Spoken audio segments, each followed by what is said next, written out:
showing up. Why you talking? You don't know enough. I pull up at the door and tell them, open up. Why you talking? You don't know enough. I pull up at the door and tell them. Recently আমার কাছে মনে হচ্ছে যে ভিডিওতে sound design করা খুবই গুরুত্বপূর্ণ একটা বিষয় এবং বর্তমান সময়ে তো সবাই সাউন্ড ডিজাইন করেই ভিডিও তৈরি করছেন। বিশেষ করে ইউটিউবের প্রত্যেকটা কন্টেন্ট ক্রিয়েটর তাদের ভিডিওতে সাউন্ড ডিজাইন করে থাকে। তো আমি একেবারে বিগিনার্স, আমি এটা শেখা শুরু করেছি, তারই একটা স্যাম্পল আপনাদের সাথে শেয়ার করছি। তো এই ভিডিওটা একটু দেখেন, তাহলে বুঝতে পারবেন যদি আমরা কোনো প্রকার সাউন্ড ছাড়া এই ভিডিওটাকে প্লে করি তাহলে কিরকম লাগে।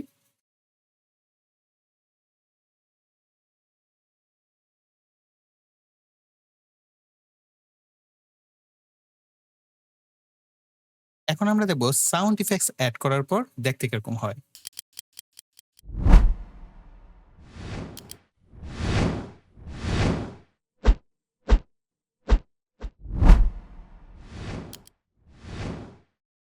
আমরা মিউজিক সহ এবং সাউন্ড ইফেক্ট সহ দেখব। Battle showing up. Why you talking? You don't know enough. I pull up at the door and tell them, open up. Why you talking? You don't know enough. I pull up at the door and tell them.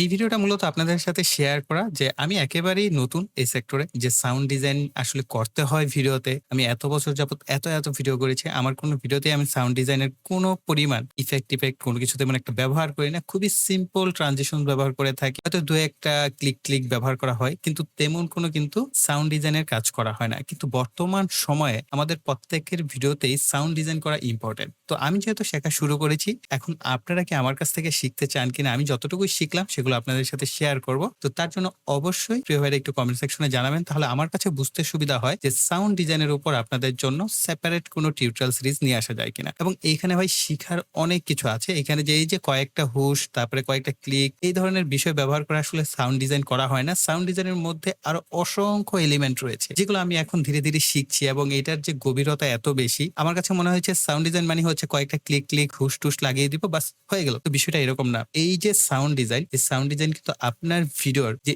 Impact সেটা তৈরি করে, আপনার ভিডিওর feel তৈরি করে। তার মানে এটা খুবই গুরুত্বপূর্ণ। আপনার ভিডিওর ডেপথ এন্ড ফিল দুইটাই কিন্তু তৈরি করে সাউন্ড ডিজাইনের মাধ্যমে। সাউন্ড ইফেক্ট এবং মিউজিকের যে একটা কম্বিনেশন তৈরি করেছি, এটাকেই মূলত সাউন্ড ডিজাইন বলা হয়। কিন্তু এটা একেবারে বেসিক লেভেলের। অ্যাডভান্স লেভেলে গেলে এই জিনিসগুলো শুনতে আরো বেশি অ্যাট্রাকটিভ হয়। বিশেষ করে ইউটিউবে প্রত্যেকটা ইউটিউবারই বর্তমানে সাউন্ড ডিজাইন ব্যবহার করে থাকে অডিয়েন্সের আকর্ষণ ধরে রাখার জন্য। ধরেন আপনি আমার ভিডিওটা দেখছেন, আমার ভিডিওটা বেশিক্ষণ দেখলে আপনি বোরিং হয়ে যাচ্ছেন, কেননা আমার এখানে কোনো সাউন্ড ডিজাইন বা প্রপার প্ল্যানিং বা স্টোরি টেলিং ভিডিও করা হয় না। মনোযোগ সহকারে দেখে থাকেন না, কেননা টিউটোরিয়াল মানে তো টিউটোরিয়াল। আমার কাছে সবসময় এটা মনে হয় যে টিউটোরিয়াল করব, সেখানে আর এত সাউন্ড ডিজাইন, এত ইফেক্ট মারার কি প্রয়োজন? আপনাদের শেখানোটা আমার উদ্দেশ্য থাকে এবং আপনাদের শিখিয়ে যাচ্ছি।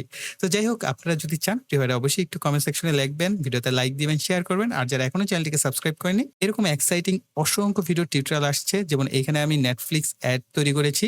তো এইরকম অ্যাড তৈরির ভিডিও চান কিনা সেটা কিন্তু কমেন্ট সেকশনে আমাকে জানাতে পারেন। অবশ্যই তার জন্য চ্যানেলটিকে সাবস্ক্রাইব করে পাশের বেল বাটনটি অ্যাক্টিভ করে রাখবেন পরবর্তী ভিডিওর নোটিফিকেশন পাওয়ার জন্য। সো এই বলে এখানে বিদায় নিব। সকলে ভালো থাকবেন, সুস্থ থাকবেন, টাটা।